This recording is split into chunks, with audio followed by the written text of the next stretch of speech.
How did this attempted arrest lead to the streets of Maryland turning into a war zone? This 1-year-old has died after being left in a hot daycare van in Nebraska. How can you forget a kid that you yourself put into this vehicle? When she was rushed to the hospital, her body temperature was 109 degrees. They got it to come down to 105, but she's not breathing. You know, it's nothing they could do. The temperature outside that day was over 90 degrees, and investigators are still figuring out how long the child was left in the van. Now, her family wants to know why she was left behind when the other kids were taken out. Why not think? I see two. What about the other one?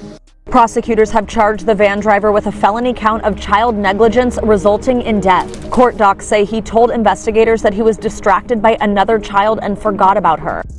Now this right here is crazy. It was a very hot day. And you know what I'm saying? Y'all forgot this beautiful baby in the car. 109 degrees. Baby crying, screaming, top of the lung. Don't even know what's going on. And y'all careless ass shouldn't even be around no kids if you can't keep track of all the kids and treat them equally and the same. It don't matter who kid this and who kid was there. I worked at the daycare before and never had a situation where we forgot a kid. You're supposed to, you know what I'm saying, make everything, everyone, every fucking, you know, all that accountable for. You left with 8, you come back with 8. If you came back with 9, you know somebody else wasn't paying attention and you grabbed somebody's kid. The thing is, watch what you're doing. How did this attempted arrest lead to the streets of Maryland turning into a war zone? It all went down in Baltimore when 2 cops spotted a wanted man who had a warrant out for his arrest. The cops go to engage, and the wanted man instead drives off and is tailed by this unmarked police SUV. The wanted guy's car begins to smoke, and with the cops in pursuit, he pulls over. This security camera then catches the guy get out of the car and begin to open fire at police. Another camera captures the sound of the gunshots.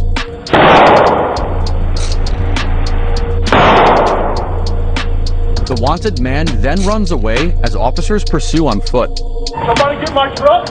It's 1 block left. The guy continues down the sidewalk, and we can see that he's firing at the cops using a handgun with an extended magazine. After getting off some shots, the guy falls down and gets back up before abandoning his handgun. But he's not done. As gunfire from police rings out, the guy then goes into his bag and pulls out a rifle. The gun battle continues until the wanted man is taken down by officers.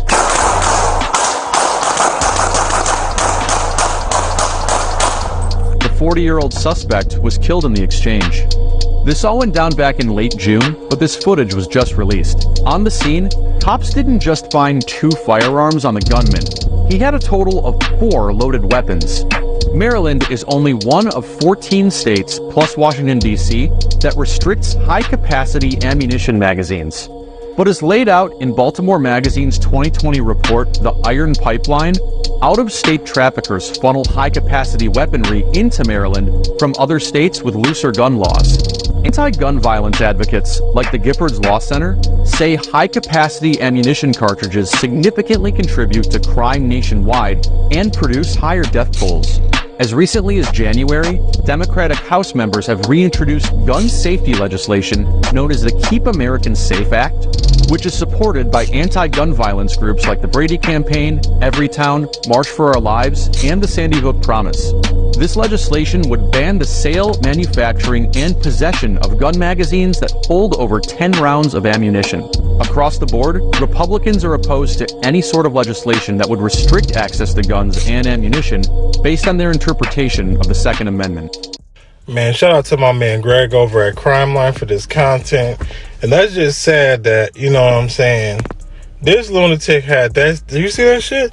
He have this type of guns. And these are the type of guns these kids, these teenagers be going around with. Shit like this. And I be wondering, like, damn, how you get a hold of that? It took me a little second, you know, to get hip to stuff like this, because I just use mine for self-defense and, you know, just a little fun or whatever in the backyard. But Yeah, man, it's a good thing nobody got hurt because this was just random shooting going on.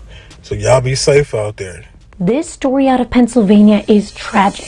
This is Rachel Del Tondo, a 33-year-old teacher who had previously worked at a charter school just outside of Pittsburgh. On Mother's Day back in 2018, she went out to get ice cream and drove back to her mom's house. And when she got out of the car, a shooter opened fire on her, with neighbors reporting at least 10 to 12 gunshots. Authorities believe the crime was not random, and 5 years later, police now say they have a prime suspect.